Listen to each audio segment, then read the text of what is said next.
ചൂണ്ടിക്കാണുന്ന, എവിടെയും ആക്രമണങ്ങൾ അഴിച്ചുവിടുന്ന, വർദ്ധിച്ചു വരുന്ന ആക്രമണങ്ങളുടെയും അഴിഞ്ഞാട്ടങ്ങളുടെയും അതുപോലെ തന്നെ മാരകമായ ലഹരിയുടെയും നാട് ഈ കൊച്ചു കേരളം.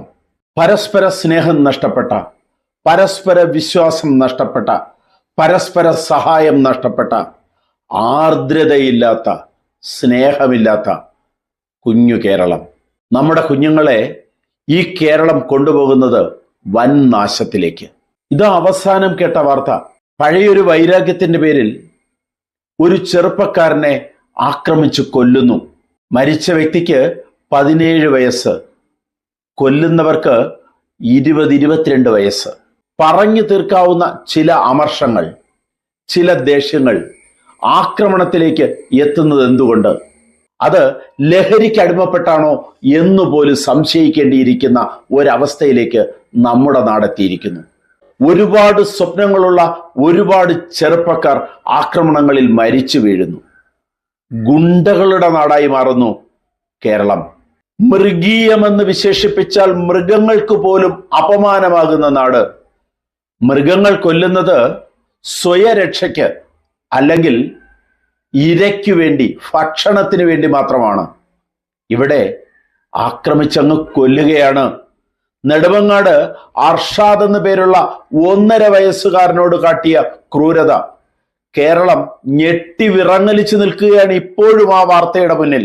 പോസ്റ്റ്മോർട്ടത്തിൽ കണ്ടെത്തിയത് 51 മുറിവുകളാണ് ആ 1.5 വയസ്സുകാരന്റെ ശരീരത്തിൽ അമ്മയുടെ അറിവോടുകൂടി ഏൽപ്പിക്കപ്പെട്ടത്. അമ്മ എന്ന വാക്കിനു പോലും അപമാനമായി മാറുകയല്ലേ കേരളം. സിഗരറ്റ് കുറ്റികൊണ്ട് ചുട്ടുപൊള്ളിച്ചു ആ കുഞ്ഞിന്റെ കാലിന്റെ അടിവശങ്ങളിൽ, തുടയിടുക്കുകളിൽ, ശരീരം മുഴുവനും.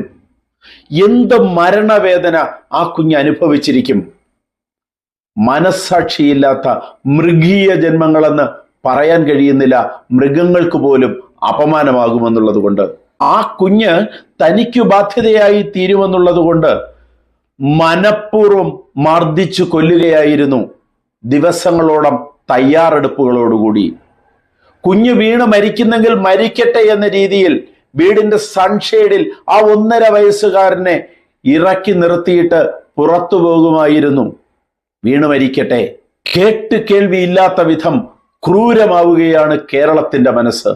കേട്ട് കേൾവി ഇല്ലാത്ത വിധം ഗതികേടാവുകയാണ് കേരളത്തിന്റെ മനസ്സ്. ഒരു പരിഷ്കൃത സമൂഹത്തിന് ഇങ്ങനെയൊക്കെ ചെയ്യാൻ കഴിയുമോ?